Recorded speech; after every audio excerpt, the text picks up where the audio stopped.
We've had a slew of announcements for various sectors announced by the finance minister. Shireen is also joining in on the phone line. Shireen, so I guess the big headline, would you say, would come from defense, that the automatic route FDI goes up from 49% to 74%. What else stood out for you? Well, I think there's a bunch of announcements, many reiterations of previous stated objectives of the government, many of those ideas being taken forward as part of this package that was announced today. For instance, the changes as far as coal is concerned, 6 more airports up for bidding. These are announcements the government has previously made as well, being put together today as a consolidated list of measures that they intend to take forward. Crucial will be to understand the timeline. Even when you talk about defense, for instance, the FDI into defense manufacturing hasn't really been a big starter. So what this is going to mean now, I think more importantly, that negative list that the finance minister spoke of not allowing imports in some areas, that is going to be crucial, and that could be a big boost to companies like L&T, Mahindra Defence, etc. So we will have to understand what those items could be. But let's go across now to Ajay Singh of SpiceJet, the chairman and managing director of SpiceJet. He's joining us now. Mr. Singh, many thanks for joining us. Civil aviation being covered in this tranche of the announcements that have come in from the finance minister, but perhaps not what the airline industry was expecting to start with. Do you have hopes that the airlines could perhaps get some relief, or do you believe that what has been announced today is perhaps it for aviation? Well, I certainly hope not. As you know, aviation is one of the most impacted sectors, not only in India, but around the world. And I certainly hope that there would be a more significant package for aviation in the subsequent announcements of the finance minister. Having said that, of course, what she has said today is welcome. This airspace management issue is something that we have been talking with them for the longest time. I mean, it makes absolutely no sense to take roundabout paths to get from one destination to another if you can get a straight and direct path. And if they can rationalize this, certainly it helps everybody. It helps airlines save fuel. It helps the environment, as she pointed out, and it helps reduce our import bill. So it's a win-win. And I do hope that they will actually implement it in reality and thereby save the aviation or the airlines some money. I think the second issue on the MROs is welcome as well. I mean, this is something which has been work in progress for a while. Taxation was reduced on MRO companies, and this idea of creating a global hub, certainly it needs to be done. This is something that we've been saying for the longest time, that with the business being available in India, with the manpower being available here, the expertise available in India, it makes very little sense for India not to be a global hub for MROs. I think so. Any specific steps that they take for this will be welcome. Also, this whole idea of having defense aircraft serviced in civil MROs, I think that will be very welcome if they actually put this into effect. So both those steps are welcome, but I do hope that this is not all that there is. You're hoping that this is not all that there is, so there wasn't any indication given that there is more coming specifically for the aviation sector. But, as you pointed out, Mr. Singh, none of this is new in that sense, whether it is the MRO announcement or the airspace utilization announcement. These are demands, long-standing demands, and at least on the MRO, etc., some announcements have previously been made by the government. So now, to ensure that this is actually moved to execution and reality, the nuts and bolts will need to be clarified, will they not? Yes, absolutely. I think there has been some dialogue between the ministry and the defense ministry on the airspace issue. And I do hope that, at this point, of course, most routes are available because there is little or no air traffic. But, the crux of it will be to see what happens when air traffic truly restarts. And at that time, do we still get direct routing? And if we do, of course, it will be useful for airlines and for all the players in the sector. As far as the MROs are concerned, again, we have to see how they execute. I mean, if defense aircraft actually start coming into civil MROs and being serviced there, then that will be real progress. But let's see if, what we need to do to make that happen.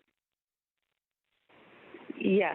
Mr. Singh, you talked about airspace utilization, which is one of the announcements that's come in from the finance minister today. But let's talk about whether there is any clarity on the airspace opening up. Has there been any indication? There's been a very detailed SOP that's been shared by the ministry and the Airports Authority, but have airlines been given any indication of resumption of services?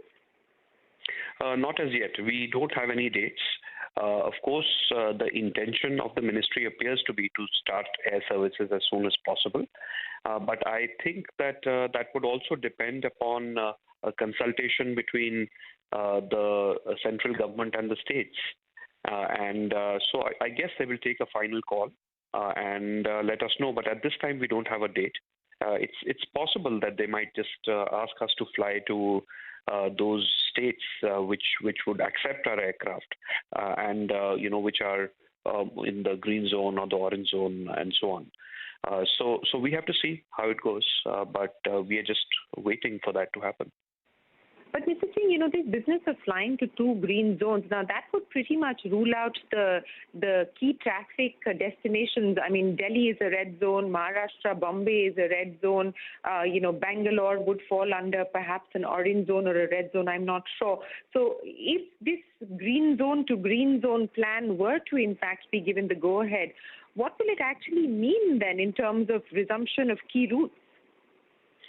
Well, certainly if all the red zones are ruled out, and it's not necessary that should happen, I guess it would depend on the respective state governments.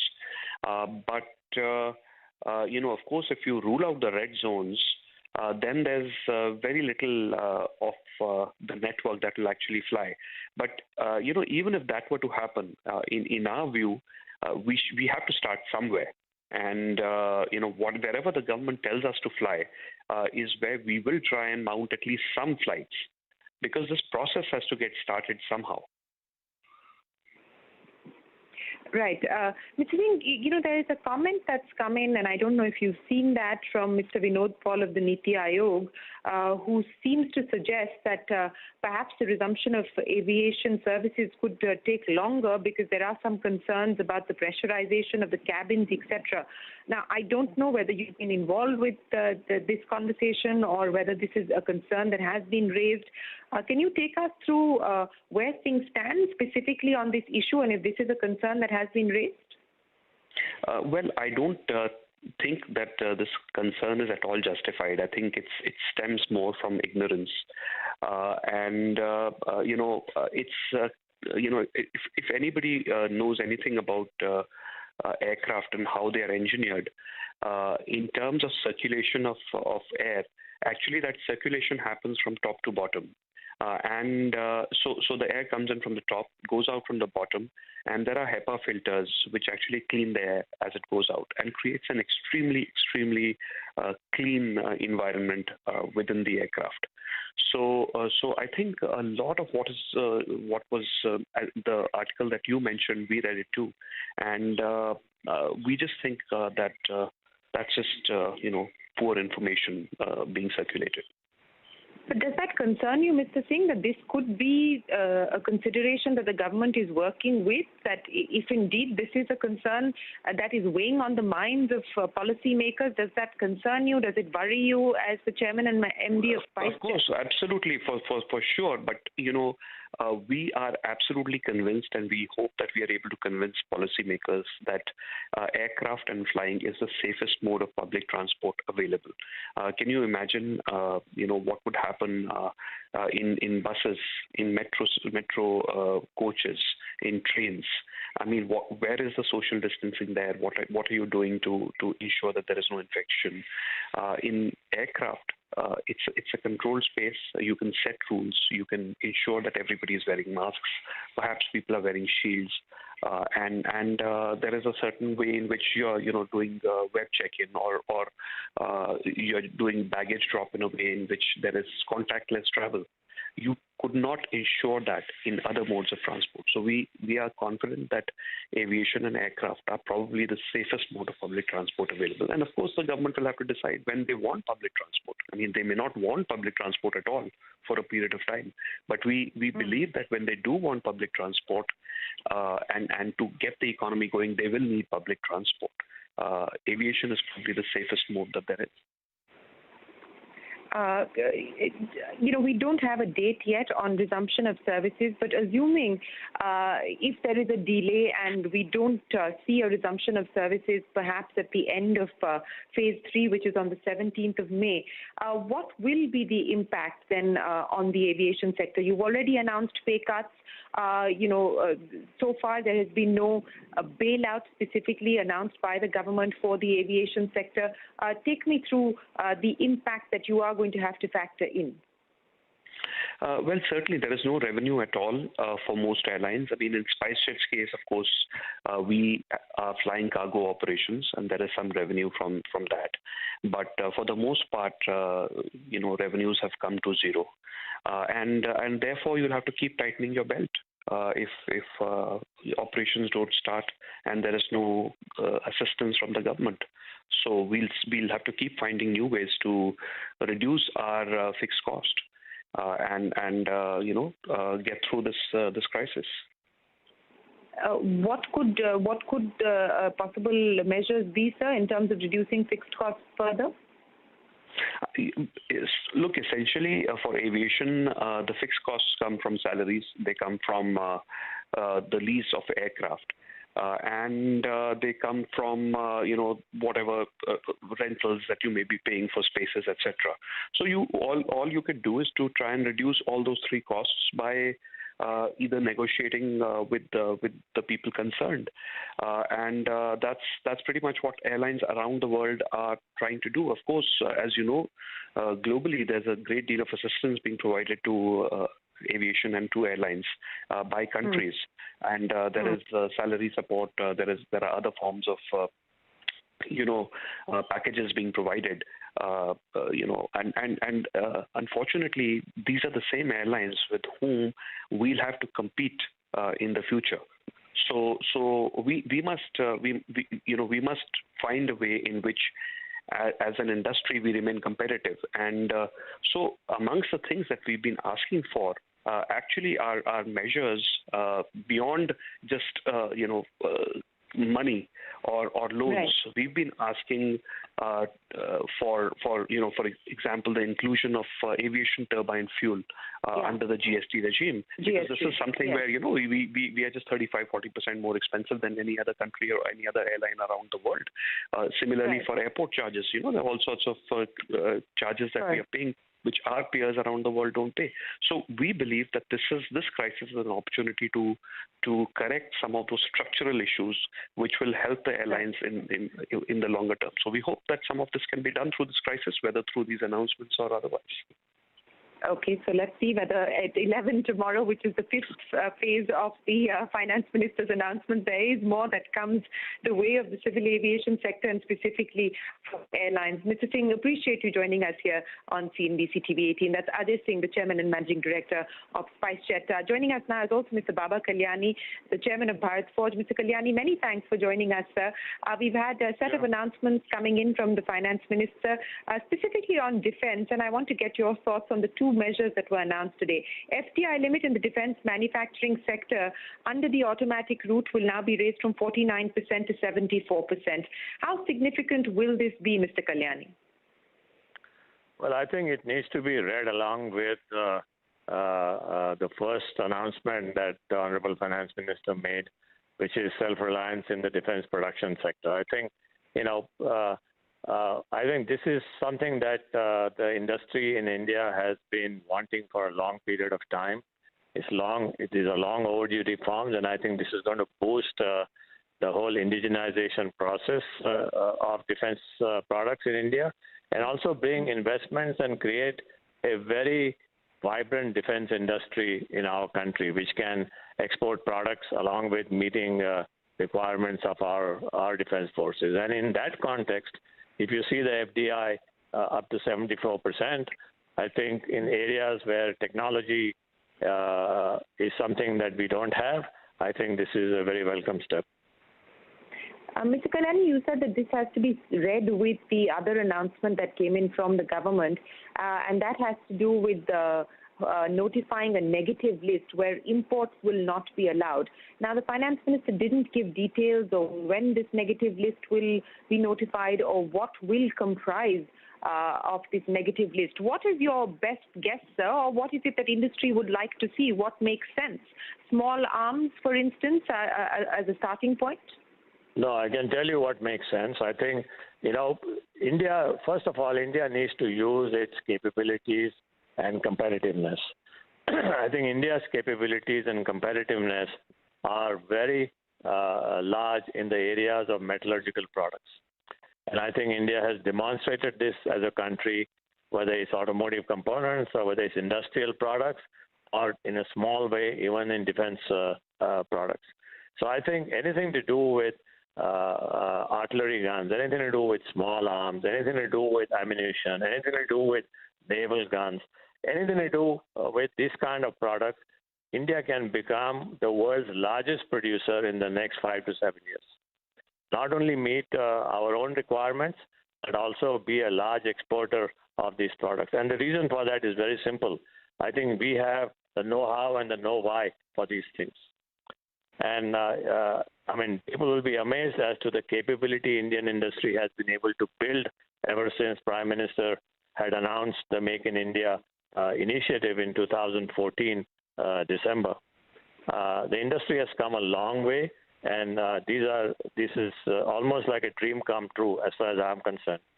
And I think 5 years from now, or 7 years from now, we will remember one big event, at least in the manufacturing sector, that happened during the COVID pandemic in 2020 was this reform in the defense sector. Yes, so you're talking about the next 5 to 7 years for this to have a material benefit, and it's a good move in the long term. But if I could ask you specifically, sir, we're also speaking in the context of the possibility of a large cut, which is being speculated in defense spending, specifically on the capex side. Now, these are reports at this point in time, but given the experience that we've seen, and at the end of the day, there has to be somebody that places the order. And in India, at this point in time, it is going to be the government before you start seeing export orders coming in. So that has been a challenge. Now, what's the expectation as we move forward, especially with this negative list announcement? I think from whatever I've heard on the television, I just heard it today, half an hour ago. From whatever I've heard on the television, this is something that we have been discussing as part of the Society of Indian Defense Manufacturers, the CI Defense Committee, with the Defense Ministry, with the government for many years. This is not something that has just happened overnight. And I think, my own view is we will see it happen sooner rather than later. My second view is that India will emerge highly competitive in this area, and therefore our defense ministry will be able to buy products at a much lower cost from Indian manufacturers than what it is buying from imports today. And if you compare apples to apples, and I think this will to an extent solve the issue of budgetary allocation.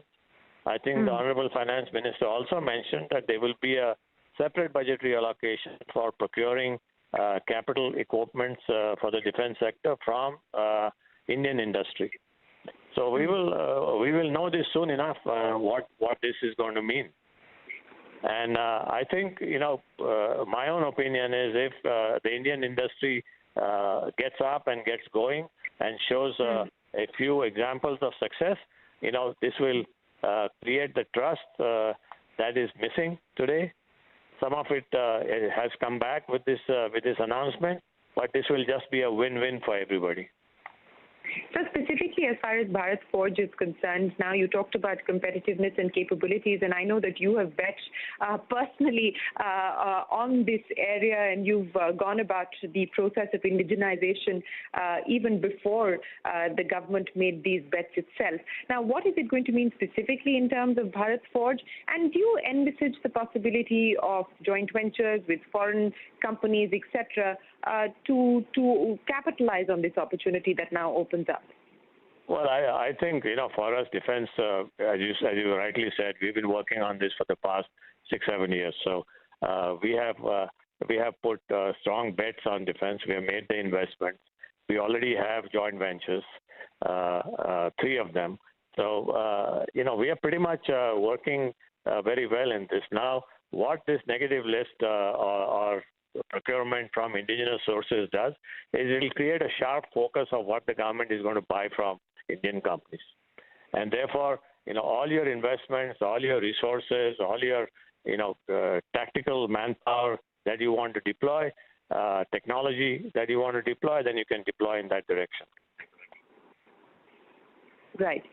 So as the government goes about notifying this, one final question to you, Mr. Kalyani, and you rightly said that this has been a matter under discussion and debate for very long. What is it that you would like to place on the table for consideration as this becomes closer to actual policy?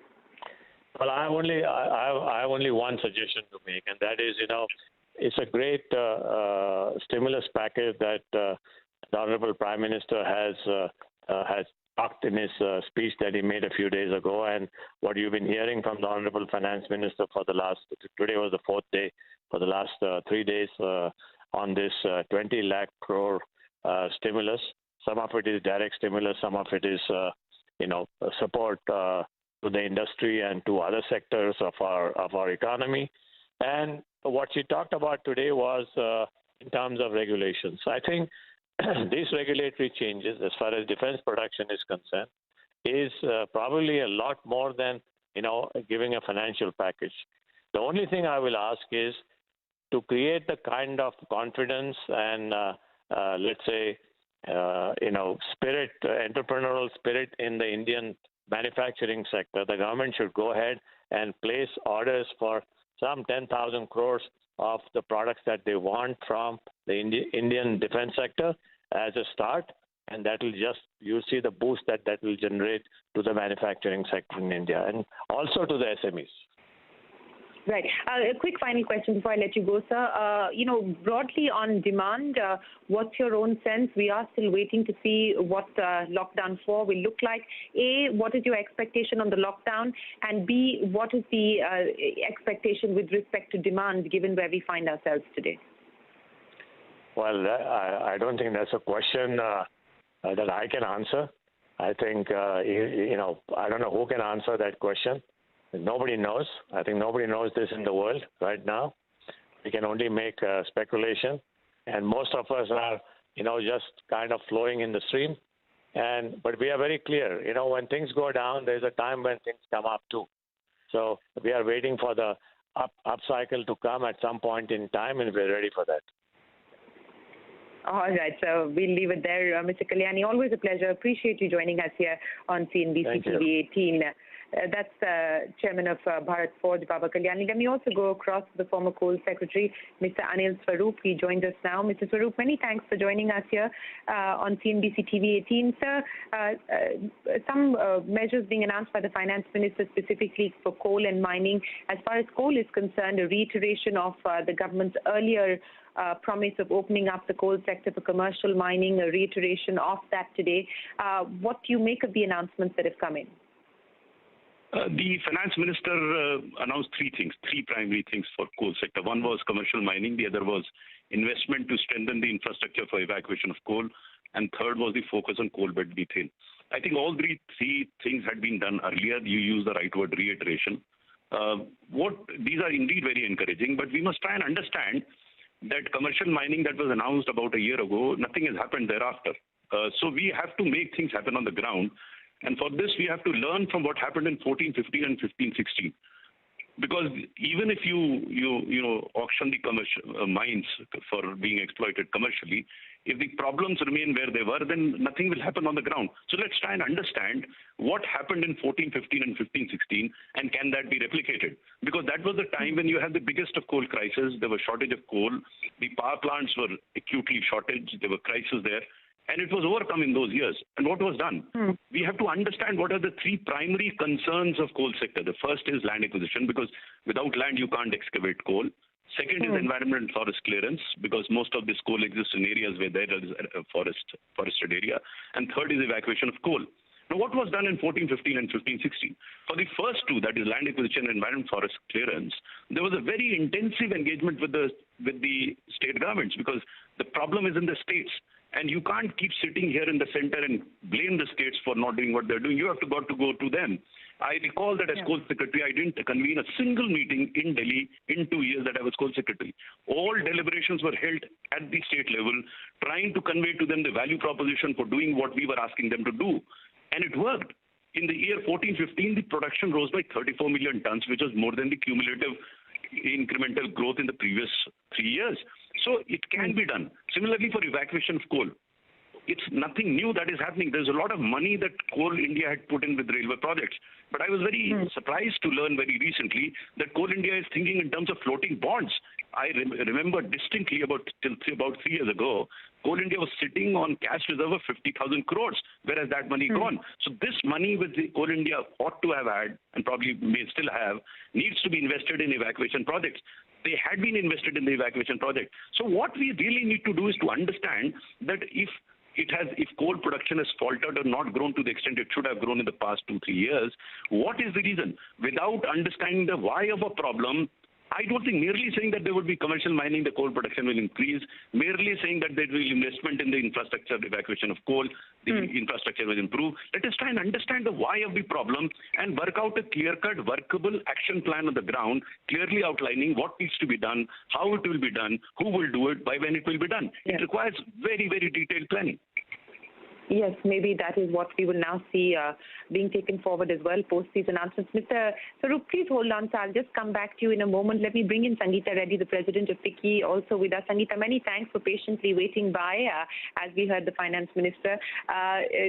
On balance, today's measures are really a step towards implementing some of the earlier announcements, taking forward some of the sectoral reforms that have been required and long-standing. On balance, your first reactions and what is it that you would like to see from here on as we move toward the fifth tranche? So clearly a number of sectors were touched upon, Shireen. Aviation, which is very important, and many of those, whether it was the liberal sky policy or the MRO, is something that we've been asking for a while. So it's good that that's happened. On the defense, I think the 74% is a significant step. I think in addition to what was said earlier, one of the important things which will happen is that international companies will not just invest more, but will also bring in some of their latest technologies. What I think the defense calls the golden screw, so to speak, and this will enhance the capability as well as the quality of what is being manufactured in India. So it's a very, very important and interesting step.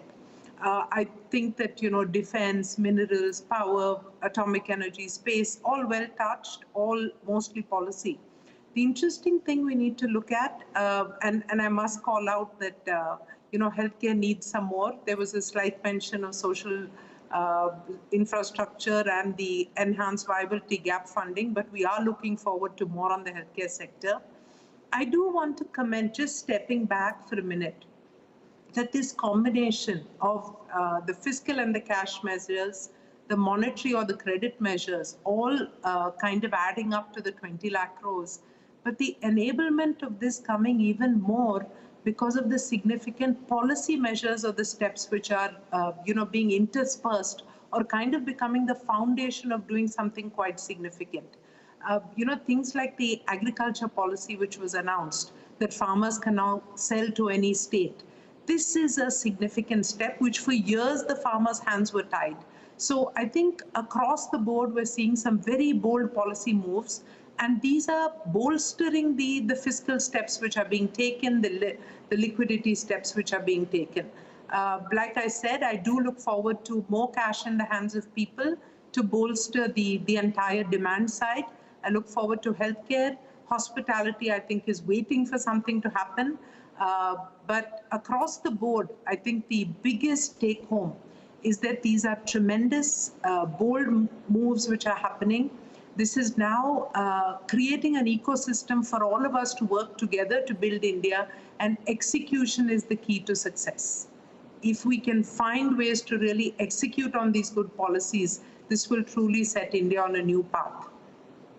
Yes, you talked about the need for demand stimulation, and the hope that industry has is that there will be more cash in the hands of the consumer.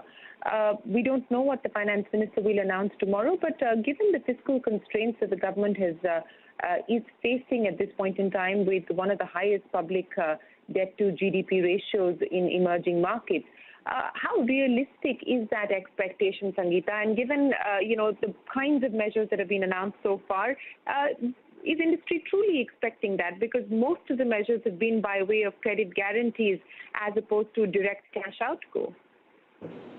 And I think that was a very judicious way to do things, Shireen.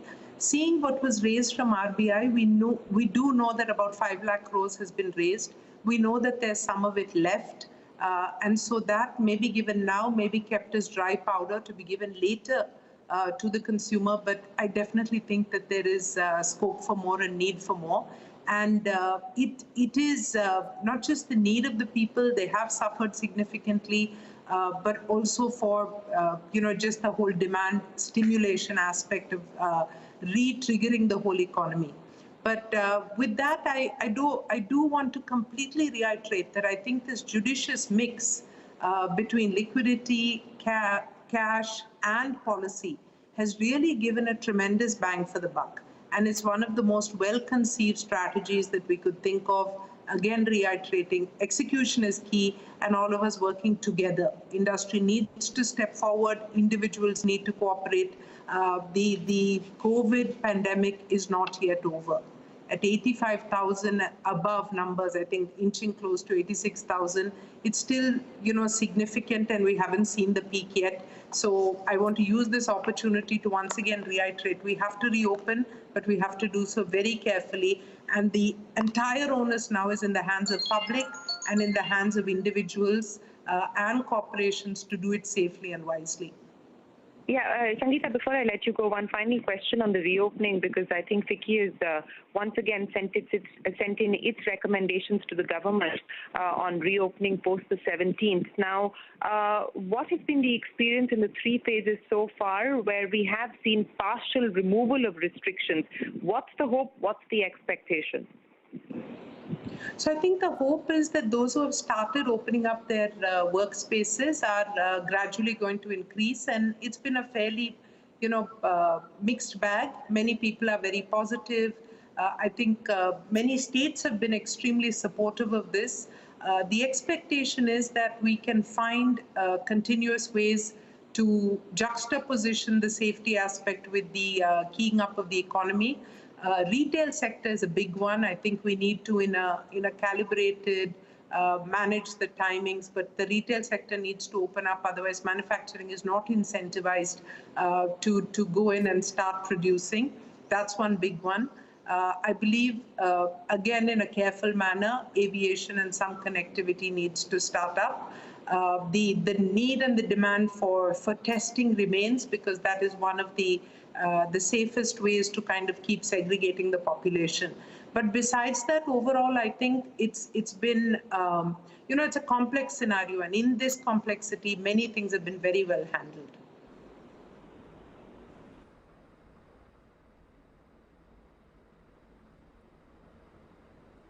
Okay.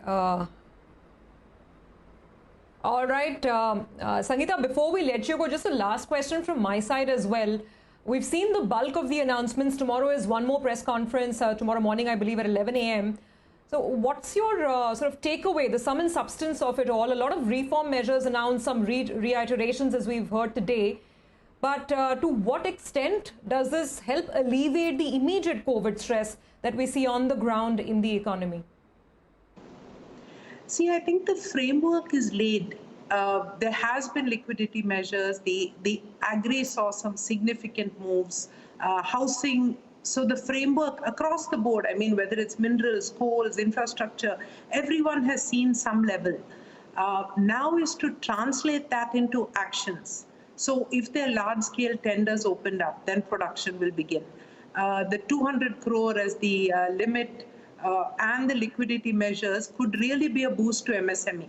So like I'm saying, this is not a lot of direct cash being doled out, and this is a wise strategy considering the overall scenario.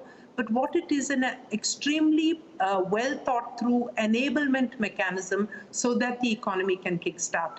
It is now for all of us to get together, the government and the private sector, to translate this enablement mechanism into tenders on the ground, into production on the ground. And I think we should be able to do so. Okay. All right, Ms. Sangeeta Reddy, we'll wrap it up on that note. Thank you very much for your thoughts and reactions to the announcements that we have heard today and, of course, over the last couple of days. Let's bring in one more voice on the aviation steps that we've seen the Finance Minister announce today. Ajay Attorney, founder of livefromalounge.com, is with us now. Ajay, good evening. Thanks for joining in. So a lot of it we have known already, the thrust on MROs, for instance, the promise that we'll have 6 more airports now go through the private partnership route. Your initial thoughts?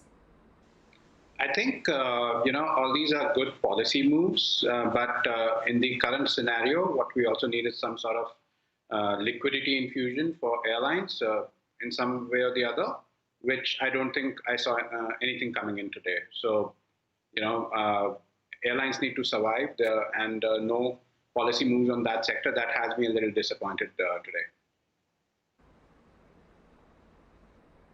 I take your point and I'm going to come back to that. But if we just talk about the policy moves themselves, then I heard this announcement of, the expectation that the private sector is going to pitch in with as much as 13,000 crores in the next round of the airport bidding, the 6 new airports that will be announced. Do you think these are realistic assumptions? I think, the cash is obviously sitting on the sidelines right now. And once these plans start to get fleshed out further, we will see how much allocation is going to be made at this point of time, because capacity is going to reduce at this point of time, surely. I don't think people are going to take to the air anytime soon. You would have already heard that Bangalore Phase 2, the Terminal 2, has been delayed for the time being. So it does not make sense to put more money into existing airports at this point of time. There obviously over a long-term plan, the capacity will be needed because confidence will come back. But I do expect that for the time being that these investments will kind of take some longer time to come in, not like immediately, perhaps 6 months later we can talk about them, but not something that's going to happen immediately. Yes, Ajay, very quickly, let me also ask you about what you expect now in terms of resumption of services. Ajay Singh telling us very clearly there is no indication on a timeline yet. They are ready and prepared.